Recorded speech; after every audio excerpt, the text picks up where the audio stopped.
I want to know where this kid is today. I want to know where she is, because she's responsible for single-handedly destroying the Xbox. I'm just kidding. Take it easy. I could already see people out there. He hates kids. Let's get him in the comment section. Xbox 360 was the best console in that generation.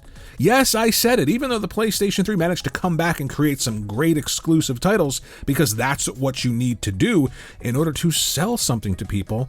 People at Microsoft, believe it or not, understood that and drove the Xbox 360 to take more than half of the market share from the mighty PlayStation in that generation. Yes, PlayStation 2 is the most successful console of all time, but the Xbox 360 managed to more than compete with the PlayStation brand, and there's a reason for it, and I'm going to talk about some games that highlighted that, but two in particular. And it's not just about games, it's about what those games meant to the platform in the market. So we're going to get into it. Xbox 360, the greatest Xbox ever was.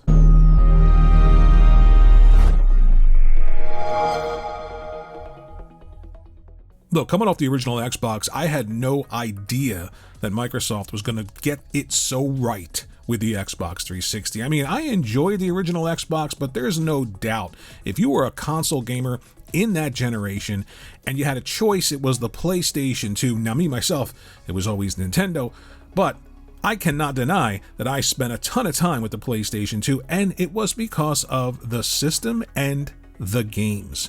The most important thing still to this day. But Microsoft came out with the Xbox 360 and they had the right people in the right positions at the right time. And they knew that in order to have a bunch of different branches with all kinds of leaves on them, you need a strong root. And that root is the console, and everything stemmed from the console. You get the console in people's hands.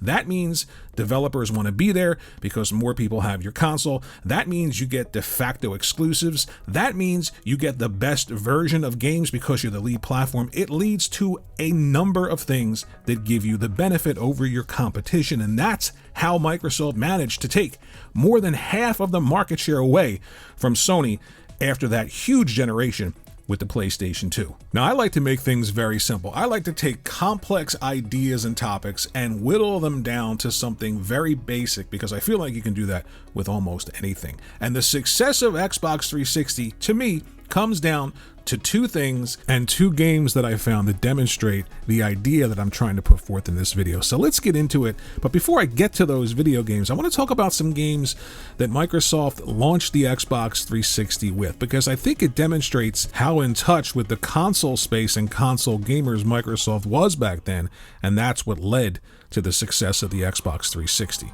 Cameo Elements of Power was Microsoft and Xbox saying, we are willing to change the way that we're perceived. We're willing to take a risk with really creative, fantastical worlds.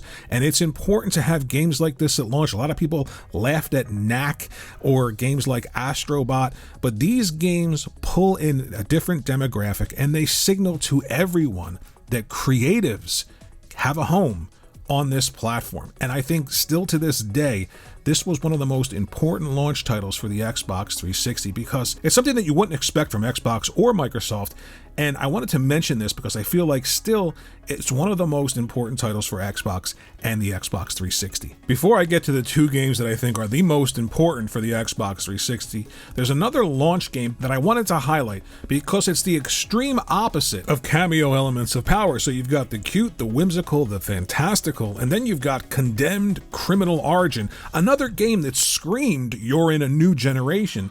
This is something that you couldn't get on the original Xbox or the PlayStation 2, and it was from Sega, and it was an incredible experience. Two games that really highlighted how Microsoft pushed out the Xbox 360 to gamers, launching a year before PlayStation, but also launching with great software. So let's get on to the two games that I think are the most important. Now, you'll probably disagree, maybe you won't, but I'm going to tell you why I personally feel these two games highlight not only why the Xbox 360 was so successful, but they also highlight why Microsoft isn't successful today. The first game, believe it or not, is going to be BioShock. The entire BioShock series of games. Launching first, the Xbox 360 made sure that they got the best games, and by selling in to the largest number of people, everyone wanted to work there. And BioShock launched exclusively on the Xbox 360. You couldn't get it anywhere else because Sony decided that the next generation started when they said it did, and they weren't even around.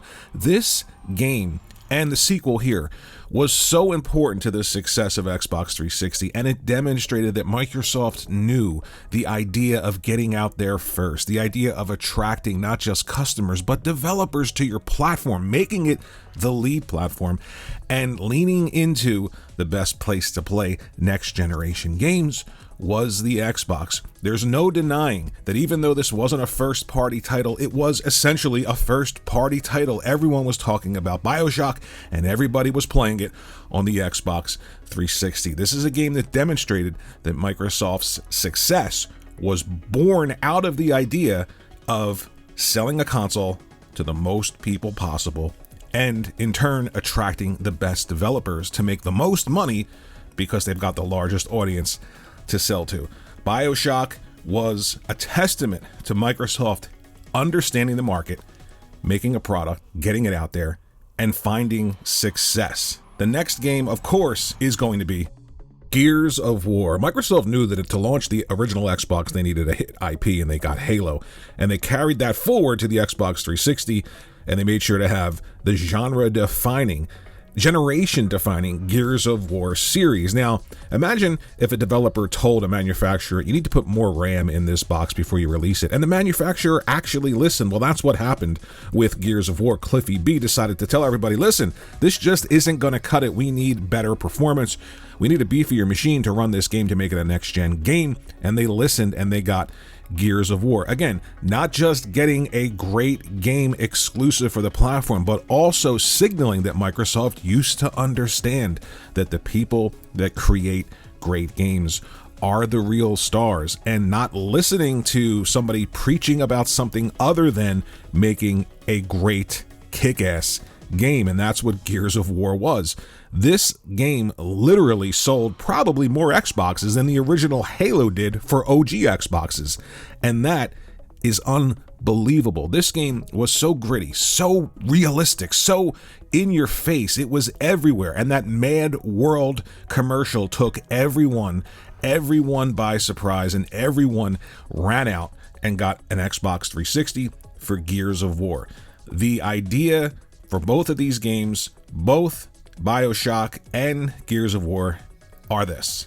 Microsoft knew that it was games, that it was the core audience. It wasn't some ideological slant. It wasn't one or two developers preaching to you about how you're supposed to think and feel as a gamer. It was about saying, what do 99% of the people who play video games want? And let's give them that. But not just that, let's times it by 100. And Gears of War demonstrated the successful strategy that Microsoft used to have. These two games were the reason that the Xbox 360 was so successful. They're the reason that Microsoft took more than half of the market share away from Sony, and they're the reason why Microsoft isn't successful today. Let me know what you think in the comments section below. Thanks for watching the video. Like and subscribe, and I'll see you in the next one.